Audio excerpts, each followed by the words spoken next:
លោកមានខ្ញុំមែនទេគាត់អញ្ជើញចេញទៅក្រៅហើយចំណាយអ្នកបងម៉ាលីទៅមើលលំតបងជាមួយមីងផាណែនៅក្នុងផ្ទះនេះនៅសល់តែខ្ញុំម្នាក់ប៉ុណ្ណោះអូអ្នកនាងទើបតែមកនៅជាមួយបដិជគុណមែនទេទើបខ្ញុំមកលេងប្រហែលដងដែរមិនដែលបានជួបសោះចាខ្ញុំទើបតែមកពីបាត់ដំបងរវល់តែនិយាយភ្លេចអញ្ជើញលោកចូលពិសាទឹកសិនសំជើញបានអរគុណអញ្ជើញឡើងបាន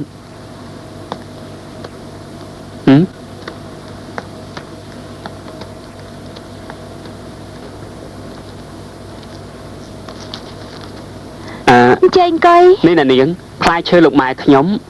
ផ្ញើមកជូនបដិជគុណគាត់បេះពីចំការខ្ញុំឲ្យបាត់ដំបងឯណោះផ្អែមល្អណាស់ចាអរគុណលោក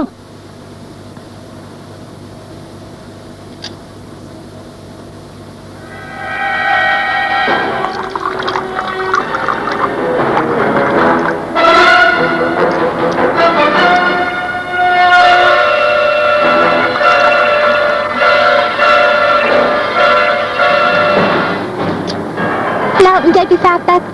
អរគុណ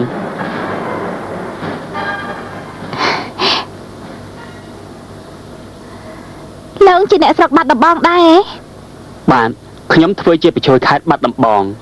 តែស្រុកកំណើតខ្ញុំនៅបង្គោលបុរីលោកជាប្រជួយខេត្តផងសំទោសលោកអញ្ជើញមកនេះមានធរៈជាមួយលោកមីឬក៏អ្នកបងស្រួលខ្ញុំជម្រាបកុំឲ្យខកពេលព្រោះលោកមីតតែល្ងាចទៅត្រឡប់មកវិញចំណែកអ្នកបងវិញពេលបាយត្រឡប់មកដល់ហើយគឺខ្ញុំមកលេងធម្មតាទេគ្មានធរៈអ្វីឡើយឬមួយក៏អ្នកនាងធុញទ្រាន់មិនចង់នៅអង្គុយលេងជាមួយខ្ញុំអ្នកណាប្រាប់ថាខ្ញុំធុញទ្រាន់នឹងលោកនោះ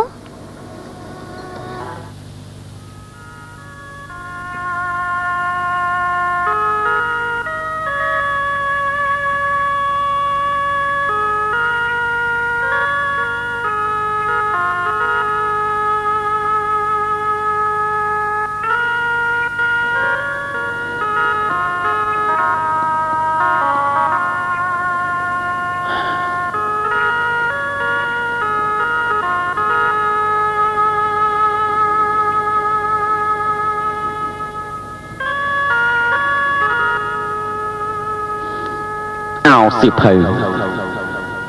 ខ្ញុំស្ដាយស្រណោះអ្នកណាដៃដែលធ្លាប់បីបំថ្នាក់ធ្នមធ្លាប់សរសេរធ្លាប់កាន់អ្នកអាន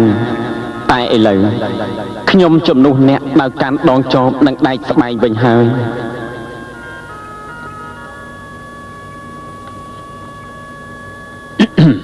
បដិជគុណម្ចាស់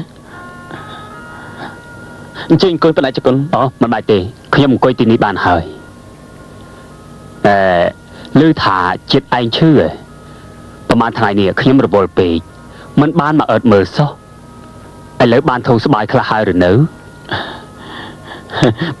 បានជាសះស្បើយហើយបដិជគុណគឺអាស្រ័យទៅលើថ្នាំរបស់អ្នកនាងបានឲ្យមកខ្ញុំបានទើបរហ័សបានជាដូច្នេះថ្ងៃស្អែកខ្ញុំបានទៅធ្វើការវិញហើយទៀតដែលខ្ញុំមកនេះណាគឺខ្ញុំចង់ដឹងសុខទុក្ខជាតិឯងមិនមែនមកបង្ខំឲ្យទៅធ្វើការទេទោះជាហើយក៏ដោយជាតិឯងត្រូវតែសម្រាប់ឲ្យមានកម្លាំងស្រួលបួសិនដែរកុំប្រញាប់ធ្វើការធ្ងន់ពេកប្រយ័ត្នបាក់កម្លាំងឈឺលើដើមណាតែខ្ញុំបានមានកម្លាំងដូចធម្មតាវិញហើយតាមបដិជគុណ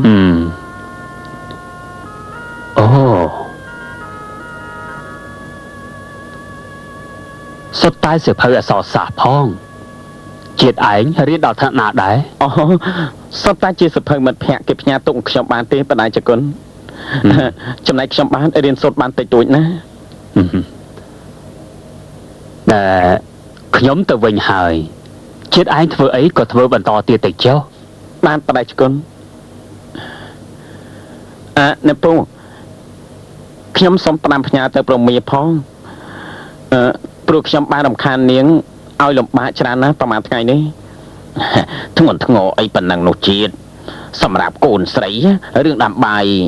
ដាំទឹកជាការងារប្រចាំថ្ងៃរបស់គេទៅហើយពូទៅសិនហើយណាឡានធ្វើមិនទាន់រួចផងបាទអញ្ជើញពូ